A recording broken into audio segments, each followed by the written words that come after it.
that it was up to William Barr, the Attorney General, if Robert Mueller could testify, but he's recently gone back on that, and he's saying that Mueller should not testify. He tweeted out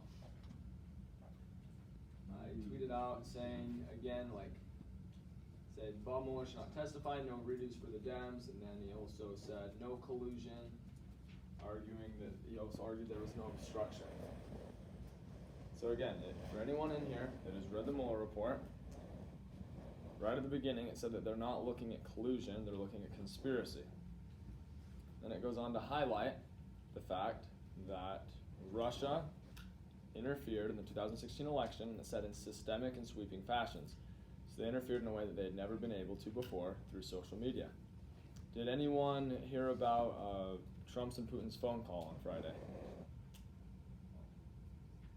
Okay, so Trump had a phone call with Vladimir Putin, and then he was asked about it by reporters. He said, we talked about a lot of good things. Talked about North Korea. They asked him, did you talk about the Mueller report? And he said, yes, we talked about the Mueller report, and we both agree that it's a hoax. And then he tells the story of how Putin on the phone said, it started out as a mountain, and then it turned into a mouse. And the last one, he goes, me and Putin, we both know it was ridiculous. When he says, when it started out as a mountain, turned into a mouse, saying, it started out as a big deal, and then by the end, it wasn't a big deal. He went on to say, me and Putin, we both know that there was no collusion, we did nothing wrong, and he's talking about, this is again, the President of the United States talking about how he's laughing on the phone with a foreign dictator, an authoritarian dictator. The report highlights, again, that Russia did interfere, and it points out that the Trump campaign knew that Russia was interfering, and that they expected that they would benefit from the interference. They expected to win. Now, it might not prove that the Trump campaign was working with Russia, but it highlights that the Trump campaign knew, and they didn't go to the FBI or any of the intelligence agencies to warn them about it or to try to prevent it. They openly welcomed it. There was one rally where Trump said, Russia, if you're listening, I want you to hack Hillary Clinton's email, something along those lines, Russia hacked Hillary Clinton's emails. Within a few hours of that rally, Hillary Clinton's emails had been hacked. So people bring that up to say, the idea that they weren't coordinating at all, that's Why did he hard to believe. What was that? Why did he want them to hack Hillary Clinton's emails? To see if she was doing anything wrong? He didn't say. I don't know if he thought it would benefit his campaign or what exactly, or if he thought she was doing something wrong. It didn't really go into it. Okay, any thoughts or questions with that? Did I show you the Kim Jong Un video of when he's going out on a boat and there's people jumping in the water after him? Okay, I want to show you this.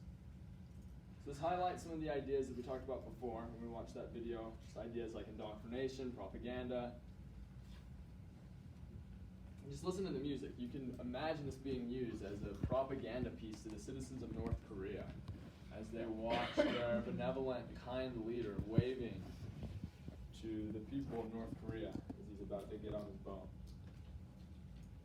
여도 관문에는 담중앙에 들어가 있다 있는 공예 관문의 전석이 지니며 성처소 군인들은 저국소의 내벽장에 서 있는 미전 호처령이라고 하시며 그나큰 영광과 행복을 안겨주시는 경애하는 최고사령관 동지께 뜨거운 감사의 인사를 드리고 드리는 국민들입니다. 지어라신 그중 가슴이 흘러 차갑게나 그 숨결로 따뜻한 마음 하늘 같은 능력과 믿음을 그리워 우리 모두 따르며 살래 그리 없이 못 살아 김정은 동지 그리 없이 못 살아 우리 못 살아 우리 운동 김정은 동지 그리 없으면 우리 못 살아 천만의 청계 전사들을 선구혁명의 길에서 생사모락을 함께하는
thoughts on that?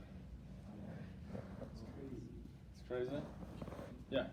Where is he? Is he just going on like a boat ride or like? I believe he has a private island like off the coast of North Korea. I don't know if he was going there, if he was just going for a ride. It doesn't highlight exactly where he's going, but It's just like I feel like the people made like such a big deal out of like even if he was going like a boat onto like on just like a boat ride or going to like his private island or whatever. I feel like the people just like made a really big deal about it and they don't really know that they are. I guess.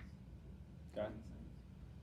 Yeah, so I mean they're taught basically worship their leaders, to have posters of Kim Jong Un's father and grandfather hanging all over. They have pictures of Kim Jong Un all over the place. So the people are taught that they are to respect their leaders and that they're to admire them. Again, the way that I asked this when we looked at that other video of North Korea, do we feel bad for those people? Can we say that those people are mentally free? Now, some analysts, some individuals would argue that they are mental slaves to that system. But even if they came to understand, even if some of them understand that everything they see is propaganda and they understand how corrupt their leaders are, it's like they can't really do a lot about it. Their main option, if they want to not be killed or tortured or put in some kind of labor camp, their main option is to just continue going along with the system, pretending that they like the leaders. And Kim Jong Un, has he actually accomplished anything? Say yes. Lots of rockets.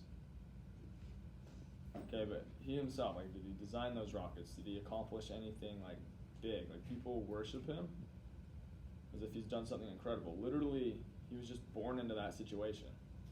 He was just lucky enough to be born into that situation. Doesn't have to be a smart individual. I mean, by the looks of it, like, he doesn't have to be a fit individual. But people are just taught. People are just taught just straight propaganda about Kim Jong Un all day. All right.